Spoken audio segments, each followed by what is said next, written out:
Here is the first drop where Douglas really started getting sick, and that was on the Monday. Douglas Jr. and I noticed that he was slower than usual, but we thought he was just tired. And I realized now when he was laying here up against the wall that he actually was sick. We didn't know it at the time.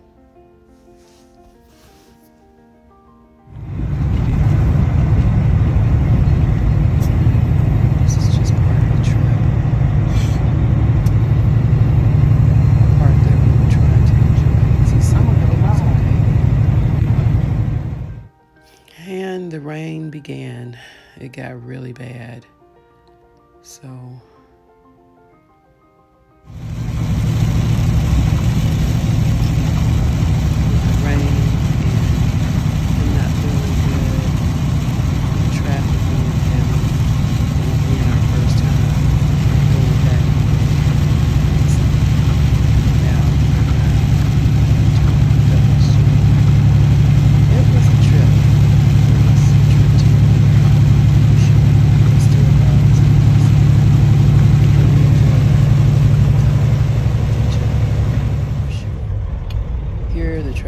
almost at a standstill, and at some points it was completely stopped. We were trapped in this for like 35 minutes, which set us behind on our delivery, and I guess we really missed our appointment time. But getting there safe is more important than anything. And we did get there safe, late but safe.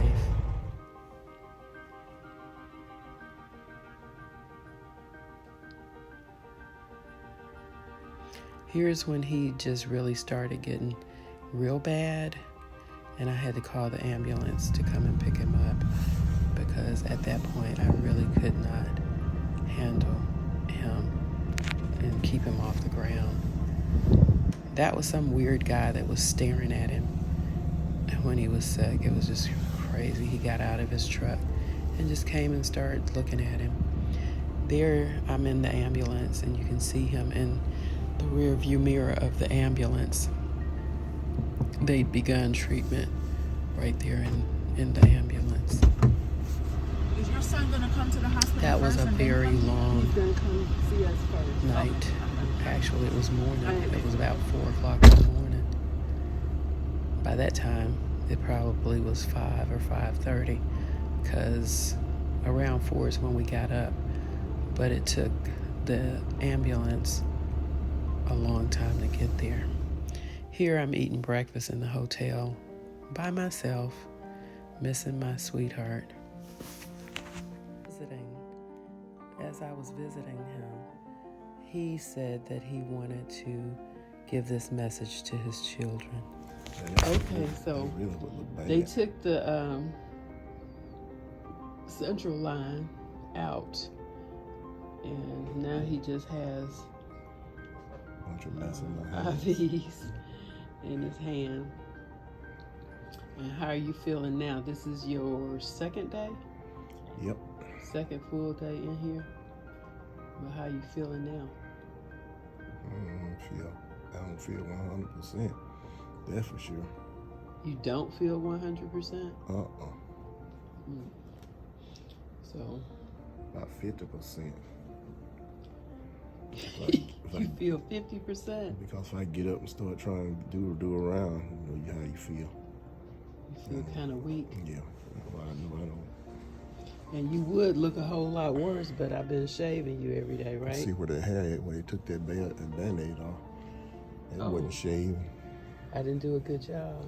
Well, you couldn't get to it because they had all that stuff on it. So I got my little cot over here,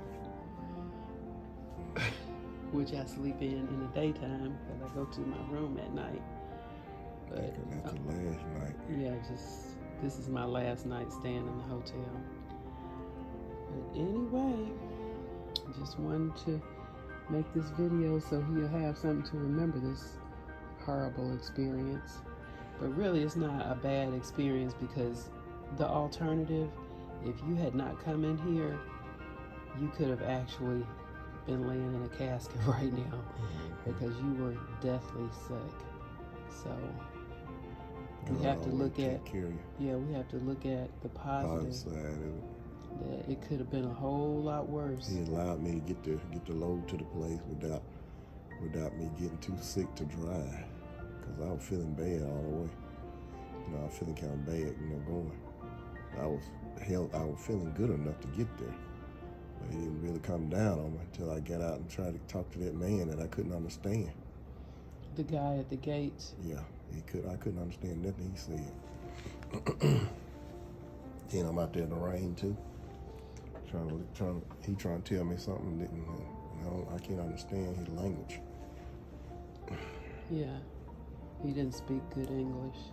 I don't know why they had him at the gate trying to tell some truck driver where to go and he can't talk English. Can't nobody understand that, fella. What you saying? Man, I'm telling you, that made it hard. See your eyes. They look a lot clearer. Remember I was telling you your eyes weren't clear? Yeah.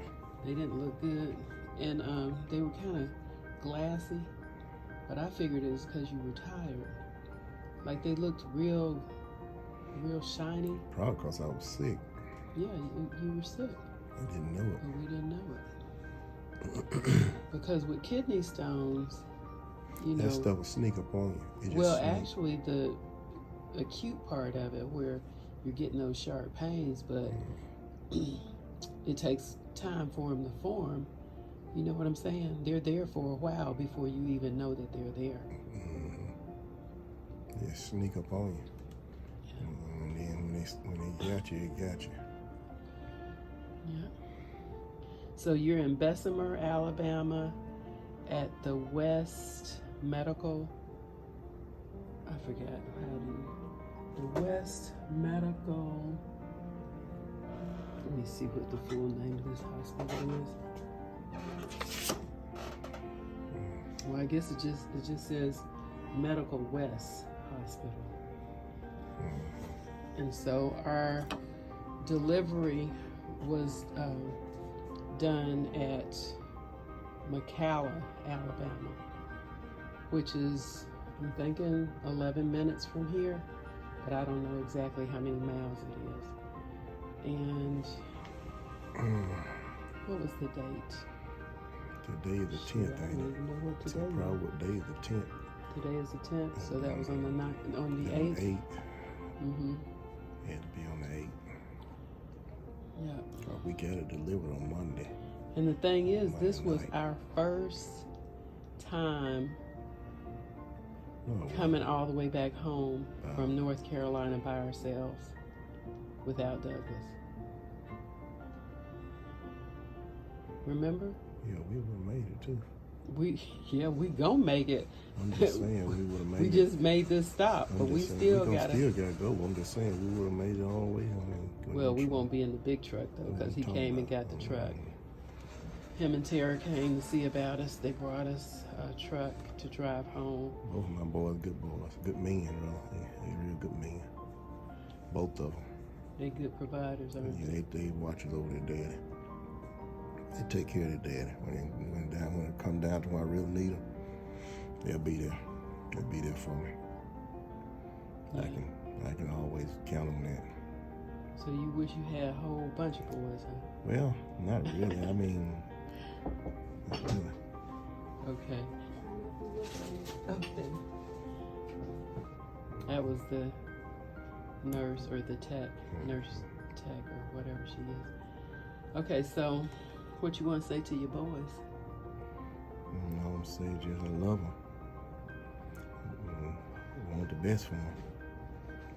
Yeah. Mm-hmm. And you're pleased with them? Yeah, very pleased. Yep. I raised some good men. You raised some good men by yourself? Yeah, because you didn't have nothing to do with you hollering, crying, and going on stuff. I had to be a man to raise them. Take a man to raise a man. A woman can't raise no man. She Okay. Take a woman to raise a woman. Well, I like to see you get a man or a woman here without a woman. I said raise him. I'm talking about training him to be a man, teach him to be a man. Take a man to teach a man to be a man now. Yeah. I know how I learned to be a man by watching my daddy. That's how I learned to be a man, because I had good instructions of how a man operates. My daddy was a man. He might have been hard, but he was a man. He took care of his family. His family, whatever they need, he a good provider. He was a man. He didn't go off and leave my mama and leave us there without taking care of us. Took care of us. Provided for us, whatever we needed. We didn't get everything we wanted, but we had what we needed. He was a man. My dad was a good man. You miss your dad? Yeah, sometimes, because sometimes I want to talk to him, I can't talk to him. Ask him things I can't ask him. But you got all them brothers, though. That ain't the same. That ain't the same as daddy. That's why you don't. I used to go talk to my daddy all the time. I mean, I go and spend time with him, talk to him, because I knew I wasn't going to have him. Always. That's just, we'd talk to him, ask him questions about how things were back in his day, about different things. Talk to him. He would tell me.